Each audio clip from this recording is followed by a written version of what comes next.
నేను నిజంగా చెప్పాలంటే నాకు సరదా కాదు పొలిటికల్ పార్టీ పెట్టి, నిజంగా నాకు సరదా కాదు. ఏదో ముఖ్యమంత్రి అయిపోతే ఏదో అద్భుతాలు జరిగిపోతాయి, నాకేదో నా జీవితం మారిపోతే నేను నమ్మను. నేను దానికోసం అయితే రాలా. ముఖ్యమంత్రిని అవ్వాలంటే వాళ్ళు చాలా కూర్చొని ఏదో పార్టీలో జాయిన్ అయిపోయి అయ్యా బాబు మీ గులాంగిరి చేస్తా అంటే ఏదో చేస్తారు, ఈ పదవి కాదు ఇంకో పదవి ఇస్తారో నాకు తెలియదు ఖచ్చితంగా. కానీ దానికోసం రాలా.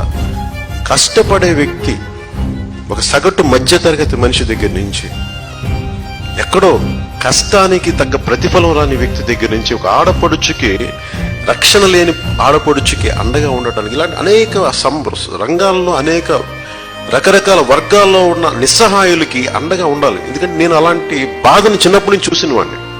నేను అనుకున్నా నేను డబ్బులు సంపాదిస్తాను, పేరు వచ్చింది, సరే నేను కూడా బతికేయచ్చు, చచ్చిపోవచ్చు.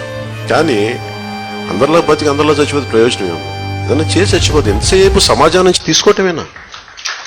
ఎంతసేపు సమాజానికి తీసుకోవటం, ఏం తిరిగి ఇవ్వం మనం.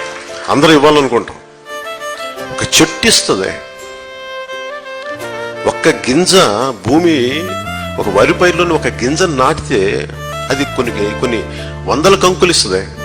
ఒక మనిషి ఏమి ఇవ్వడు, ఎంతసేపు తీసేసుకోవడం, చెట్ల నుంచి కాయలు తీసుకుంటాడు, పంట నుంచి ఇది తీసుకుంటాడు, ఏమి ఇవ్వడు.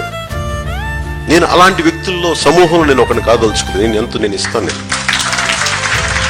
ఎందుకంటే ఎంత తింటాం, ఎన్ని ఇళ్లలో ఉంటాం, ఎన్ని కార్లలో తిరుగుతాం.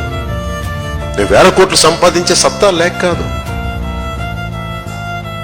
ఇంత కమిటెడ్ గా కూర్చోబెట్టి నాకు ఇంత జన సైనికులు ఉండగలిగే భావనా బలం నాకు ఉన్నప్పుడు, ఒక 100 కోట్లు 200 కోట్లు 1000 కోట్లు సంపాదించే శక్తి నాకు లేక కాదు.